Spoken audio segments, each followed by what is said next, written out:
قلبي كي أراه يطيب طيب الحياة. بسم الله الرحمن الرحيم. الحمد لله رب العالمين، وصلى الله وسلم على نبينا محمد وعلى آله وصحابته ومن تبعهم بإحسان إلى يوم الدين. أما بعد، فالسلام عليكم ورحمة الله وبركاته.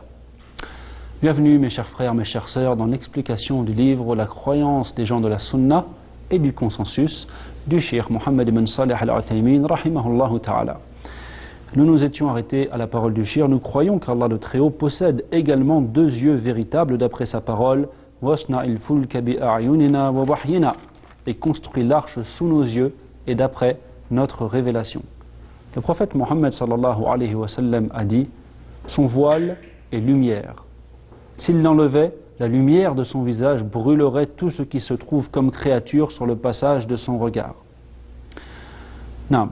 Les gens de la Sunna se sont mis d'accord sur le fait que ses yeux sont au nombre de deux, en s'appuyant sur la parole du prophète Mohammed sallallahu alayhi wa sallam concernant l'Ad-Dajjal, l'Antéchrist.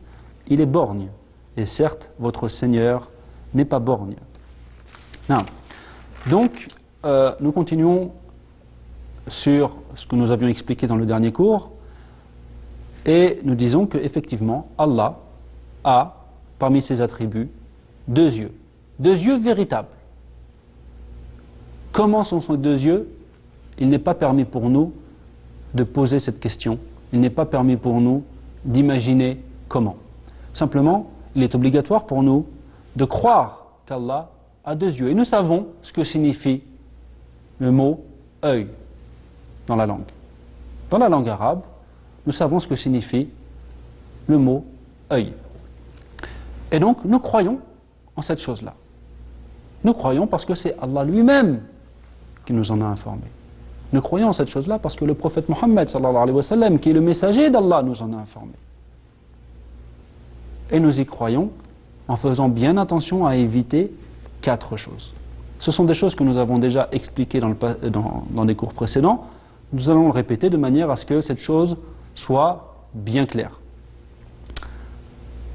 Nous avons donc dans le cours précédent évoqué le visage d'Allah, le fait qu'Allah a deux mains. Là nous disons qu'Allah a deux yeux.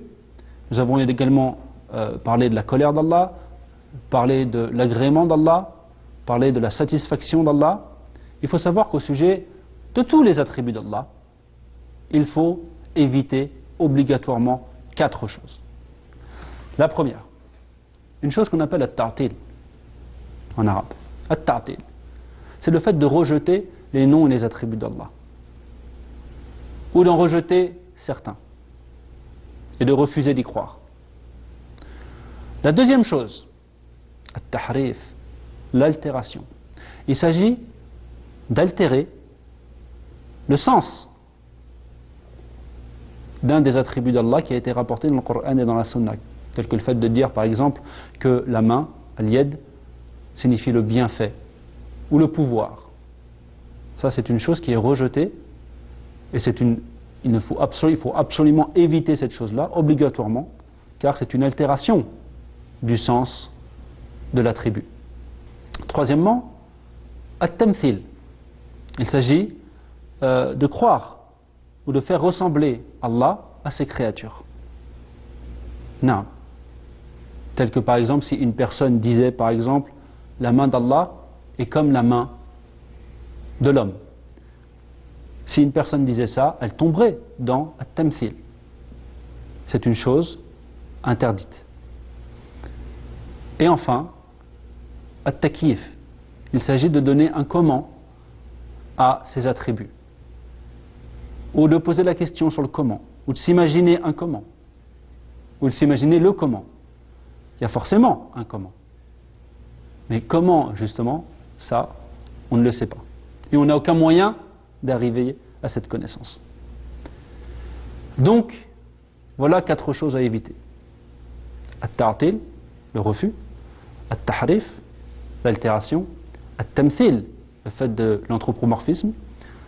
Ou at-takyif, poser la question ou donner un comment.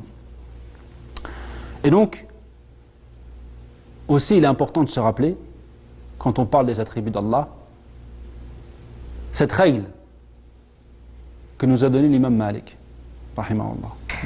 L'imam Malik, un homme est venu le voir. Il lui a dit, Ar-Rahmanu ala al-arsh istawa, le tout miséricordieux s'est établi sur le trône. Comment s'est-il établi? Et l'imam Malik a baissé la tête longtemps, affecté par cette question, dont lui comprenait la gravité. Puis il a relevé la tête et a dit, l'établissement est une chose connue. Le comment est une chose inconnue. La foi en l'établissement est obligatoire. Et la question sur l'établissement, ou sur le comment de l'établissement, est une innovation. La question sur le comment de l'établissement est une innovation. Et lui, l'imam Malik, rahimahullah, avec cette parole très courte, pleine de sagesse, il nous donne la règle pour tous les noms et les attributs. Donc là, on a dit les deux yeux, on dit les deux yeux ou l'œil est une chose connue. Le comment des deux yeux d'Allah sont une chose inconnue. La foi au sujet des deux yeux est obligatoire.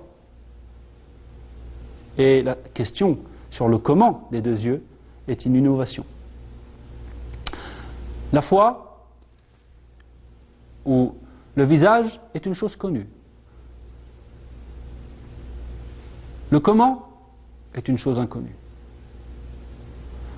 La foi au fait qu'Allah a un visage est obligatoire. Et la question sur le comment du visage est une innovation. Et ainsi de suite pour tous les attributs d'Allah. Ça, c'est une règle.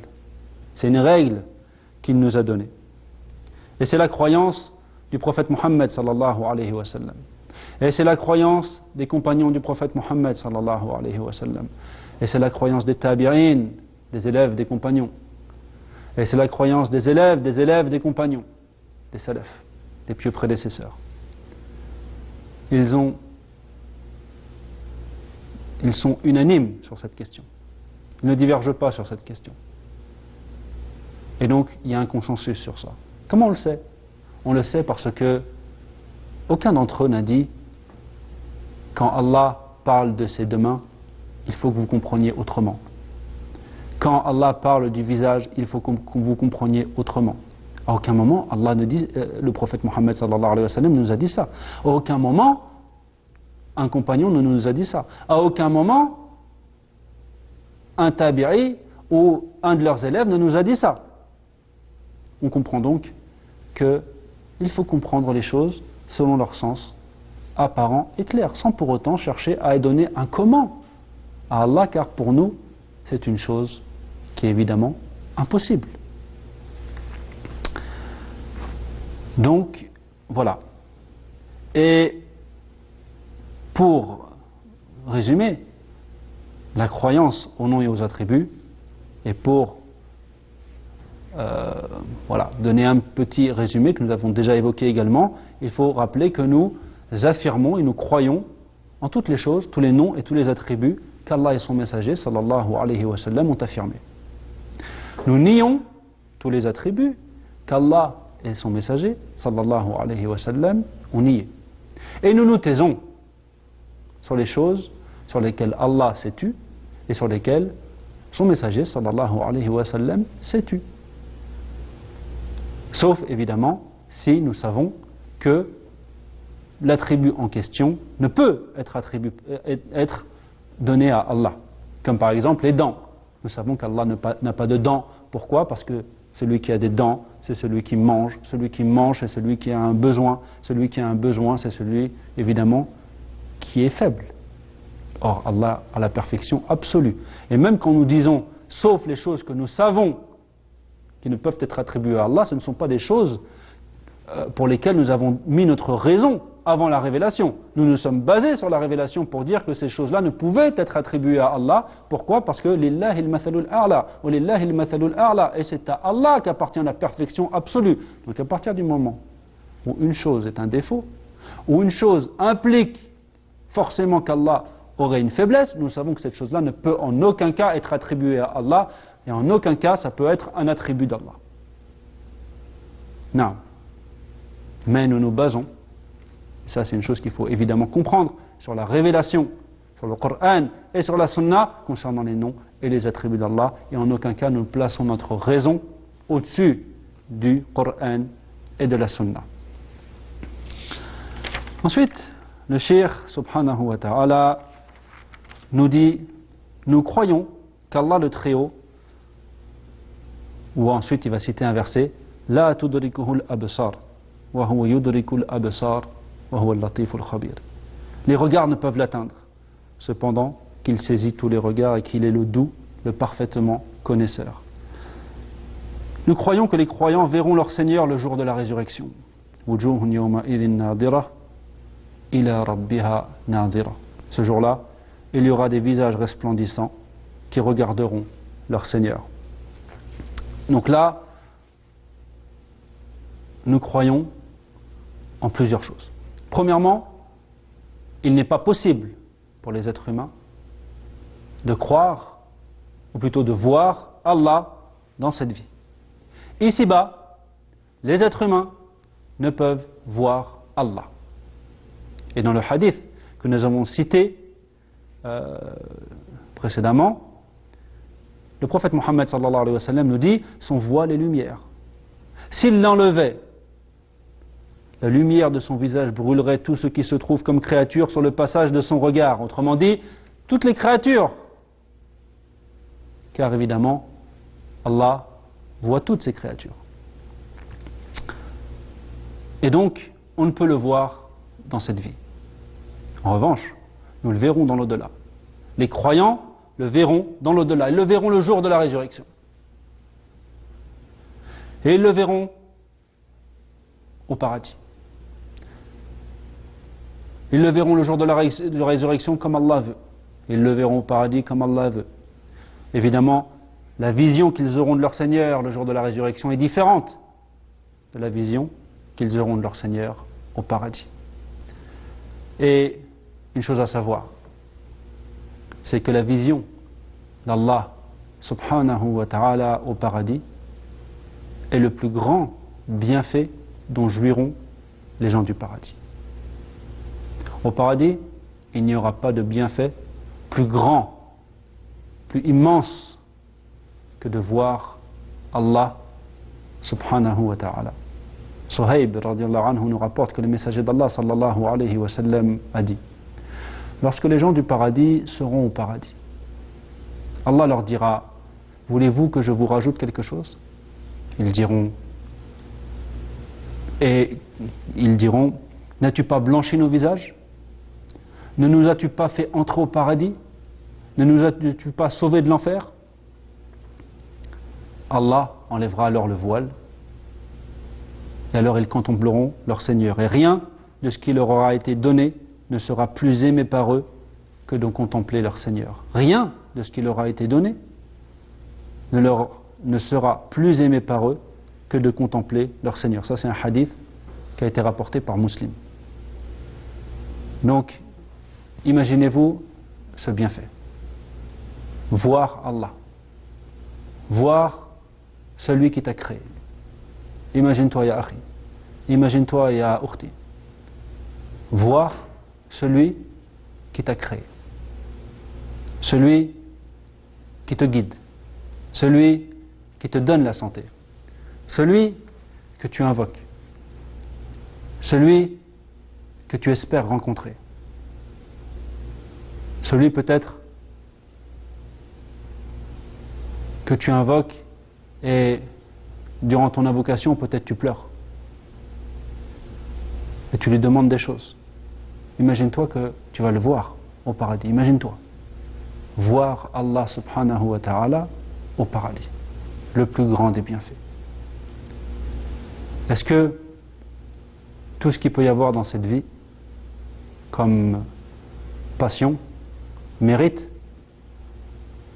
qu'on sacrifie l'entrée au paradis avec tout ce qui s'y trouve comme bienfait et évidemment le fait de voir Allah? Cette vie qui va durer très peu de temps, combien de temps on va vivre? Combien de temps? Combien de temps il nous reste? Sallallahu le sait. Peut-être que je vais mourir tout de suite, dans 5 minutes, dans 1 heure, dans 1 jour, dans 10 ans, dans 100 ans. Même si dans 100 ans, mais imaginons. Et après? Après une vie qui sera passée vite, comme un rêve. Mais en revanche, une réalité. Soit le bien, soit le mal. La rétribution pour les actes. En commençant par la tombe. En commençant par la tombe et ses délices, ou la tombe et ses châtiments. Puis la résurrection. Puis un jugement qui sera facile ou pas, en fonction des œuvres. Et puis le paradis ou l'enfer. Ou pour certains croyants, l'enfer, puis le paradis.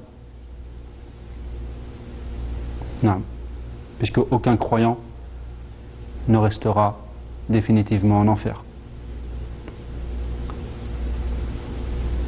Ça, c'est des questions qu'il faut se poser.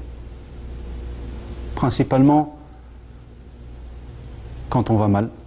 Principalement quand on a l'impression qu'on va glisser. Quand on a l'impression qu'on va couler. Quand on a l'impression qu'on est en train de couler. Mais qu'on a encore cette sensation, parce qu'on l'a, d'avoir, parce qu'on sait, qu'on voit qu'on a le choix entre le bien et le mal. Alors qu'est-ce qu'on choisit? Qu'est-ce qu'on fait? On choisit la voie qui mène au paradis, cette voie qui implique évidemment endurance, patience, sincérité, repentir, mais sur laquelle il y a l'aide d'Allah, sur laquelle il y a le secours d'Allah, cette voie qui finalement est la voie du bonheur ici-bas et dans l'au-delà.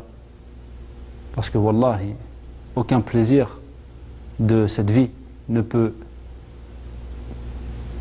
valoir ce que ressent, ou plutôt le plaisir et le bonheur et le bien-être de la foi. Alors qu'est-ce qu'on choisit? Cette voie-là ou la voie des passions qui mènera à quoi? Qu'est-ce qu'on va gagner? Qu'est-ce qu'on va gagner? Et qu'est-ce qu'on va perdre? Parmi les choses qu'on va perdre, c'est le fait de voir Allah subhanahu wa ta'ala. C'est le fait de voir Allah subhanahu wa ta'ala. Parmi les choses également qui ont été dites dans le verset qu'on a cité, ou qu'Allah a dit dans le verset, wa huwa al-latif al-khabir, al-latif.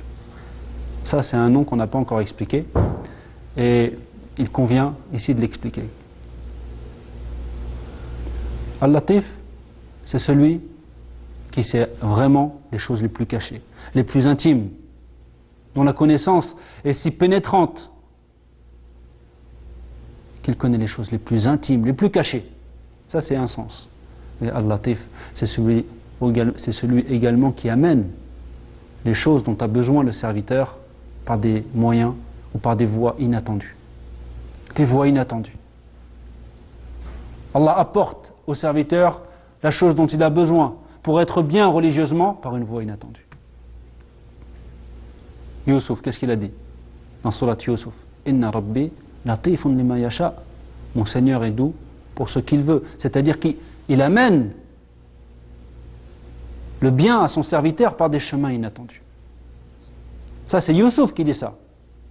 Yusuf, qui a été séparé de son père, qui a été vendu, qui a été accusé, qui a fait de la prison, et puis qui s'est retrouvé ministre, et qui a retrouvé ses parents.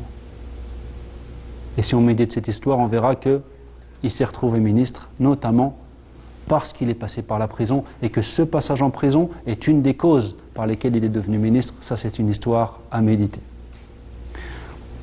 Donc évidemment, on demande à Allah, Al-Latif, an yaltufa bina, et qu'il nous apporte secours, qu'il nous guide, qu'il nous soutienne, qu'il nous pardonne, qu'il nous fasse miséricorde, qu'il répare cette cassure qu'on peut avoir dans nos cœurs, Et on demande à Allah qu'il nous guide sur le droit chemin et qu'il nous fasse mourir sur le droit chemin, qu'il nous fasse entrer au paradis et qu'il nous sauve de l'enfer et du supplice de la tombe. Hada wallahu a'lam.